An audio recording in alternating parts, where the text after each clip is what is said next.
The Return of the Mount Hua Sect, Chapter 122. I'll show you what happens when you touch Mount Hua.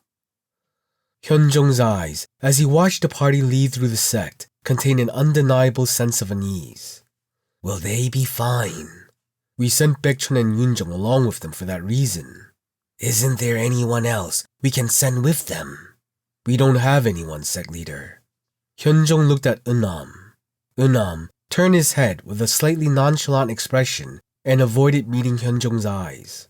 You don't want to keep an eye on them. It isn't a grown-up thing to do. Also, if we do something wrong, things may spiral out of control. If we let them go, wouldn't things get worse? It was a difficult question to answer. To be honest, it's not strange for situations to explode when Chongmyung is involved. I am worried. Very worried. Hyunjong took a deep breath. Hyunsang, who was watching from the side, burst into laughter. Hyunjong looked back at him with a sour face. Saje seems to find this situation funny. I'm sorry, sect leader, but how can it not be funny? What's so funny about it? Hyunsang smiled brightly.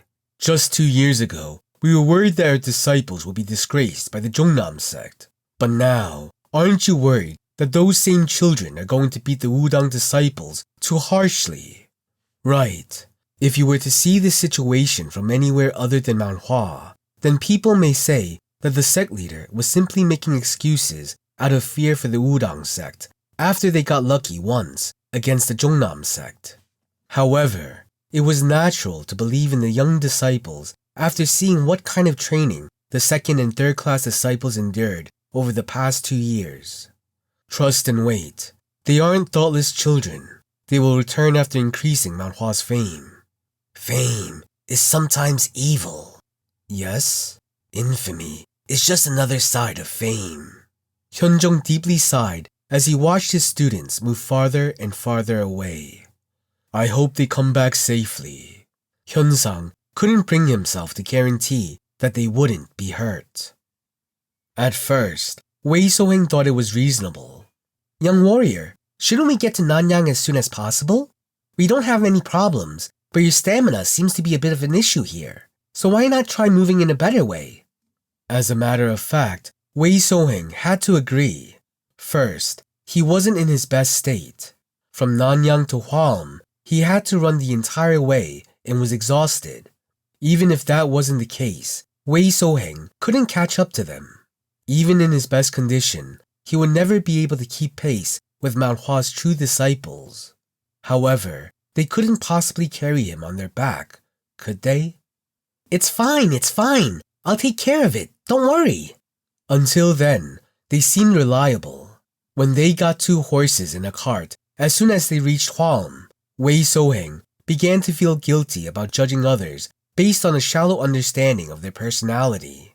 Hey, I'll take care of everything. By the time the cart was full of food and ready for the journey, Wei Soheng believed that he could trust a man named Chongmyung. No, I said I will handle it all. Can't you understand me? Unidentified bottles had piled up next to the food. It was only later that he found out that they were alcohol, but it was too late to turn around. Thanks to that, Chongmyung was drinking while lying in the cart. Wei Soheng stared at the absurd scene and turned to Baekchun. The disciple is drunk. Mount Hua doesn't forbid alcohol. He knew that since he's also a member of Mount Hua, but his seniors were here. Isn't it a bit unusual for this man to drink and laze about in front of them? And what the hell is that? Yu Yi-sol was sitting next to Chongmyung, tossing a piece of jerky into his mouth, and that bastard would chew it as if this was natural. It was a bizarre sight, seeing this gorgeous woman serving him jerky. No, she was actually his senior. No, perhaps this is a beautiful display of friendship between disciples. But still, wasn't this jerky thing a bit too strange? It wasn't like tossing a dog some snacks. The person who gave it was doing it with care, while the other one took it for granted. Wei Soheng was utterly baffled as he watched while Baekchun called for him. Young warrior Wei. Huh? Yes. Don't worry about it. Just because you see it doesn't mean you'll understand it. Wei Soheng glanced at Yu Yisol. He couldn't understand what the woman was doing. Right. Although they had already departed for Nanyang, Wei Soheng couldn't help but doubt whether it was right to bring them along. We should get there in a couple of days. Wei Soheng's gaze shifted to the front. The two horses were pulling the carriage, and Yunjong and Jogul were sitting on the coach seat. Those horses look expensive. Even at this moment, the cart is speeding forward at an incredible pace. It was definitely much faster than what Wei Soheng could run at full strength. With the carriage, there was no need to take a break either. This certainly seemed to be the correct choice. However, it's so great to be alive!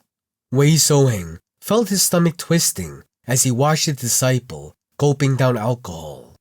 Wei Soheng never thought of himself as the sort of person that would disparage someone else for what they found enjoyable. For some reason, though, when he saw Chongmyung, a strange and twisted feeling rose within him. Young warrior Wei. Yes, Taoist Baekchun. What kind of place is the Hua Sect? When Wei Soheng hesitated at the sudden question, Baekchun added, I'm not asking for any particular reason. However, I didn't get to hear the details as I needed to leave in a hurry. I know that the sect is a part of Mount Hua, but I think I need to know a bit more to take care of everything properly. No, it's no problem. I was just wondering how to tell you. Wei Soheng shyly scratched the back of his head. There's nothing special about the place. It's special enough, Baekchun answered in a serious tone.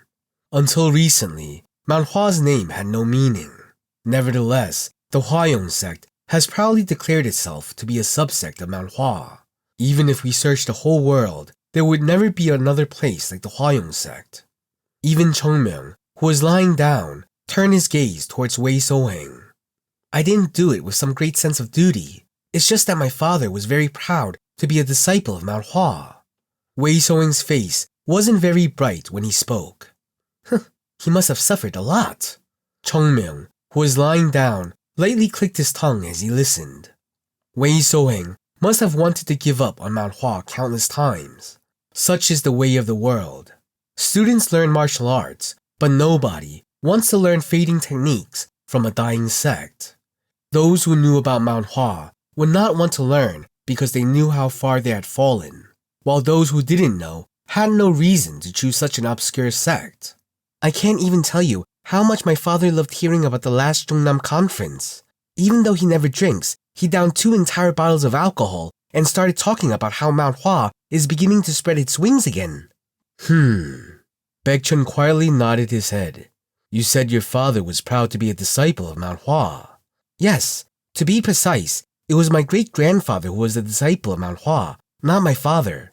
Well, it's exactly as you thought. He often said that being unable to enter Mount Hua as a disciple was his lifelong regret.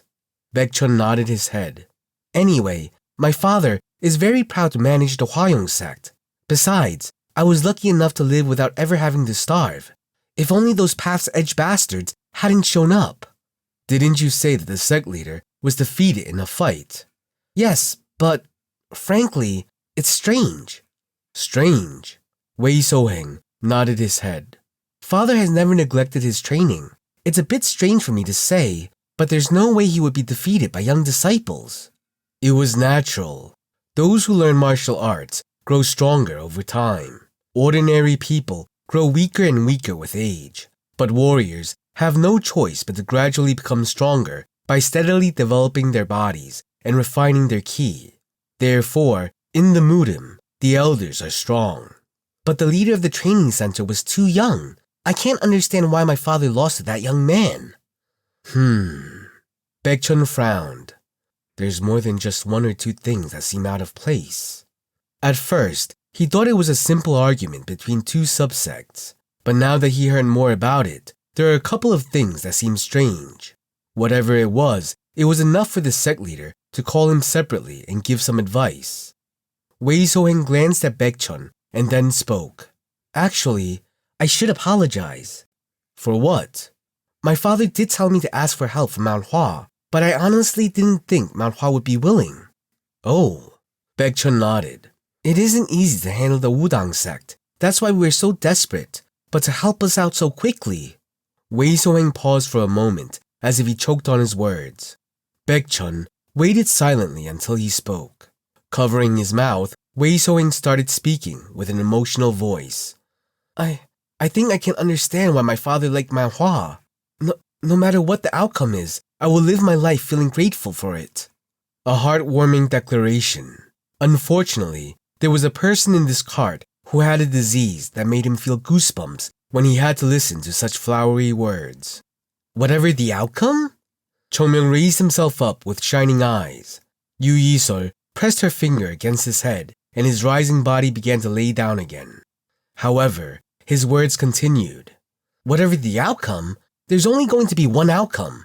We'll have to split the heads of those bastards. Didn't the sect leader tell us not to do that? Will we just stop because of that? I'm sure he wants it as well. The sect leader doesn't have much time to live, so I'll show him how we crack the skulls of those Wudang bastards. That way, the sect leader can smile when he hears about it before he heads across the river.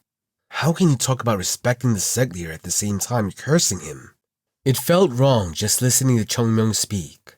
And honestly, aren't we here to beat up those Wudang bastards anyway? What? That is true though. And we have this opportunity. A fire was raging in Chongmyung's eyes. I was trying to live as quietly as possible. I doubt you were aiming for that. Those bastards touched us first. They should be punished. Great Sayoung, what are you doing? Speed up. We're already moving as fast as we can. If we rush any more, the horses will get tired. How much did they cost us? It's fine. We can go twice as fast as normal horses. So don't worry and speed up. Alright. Yoonjong shook his head and patted the horse's ass. As the cart's speed increased, Chongmyung's body shook. I don't know why you did it, but I'll show what happens when you touch Mount Hua. Hearing that triumphant voice, Baekchun sighed. The other side can't even imagine what they've caused. It was a fact that the unprecedented asshole that even Mount Hua could not handle was heading to Nanyang. Baekchun, innocent and hopeful, sent heartfelt condolences to the disciples from the Wudang sect who were going to arrive in Nanyang full of hope.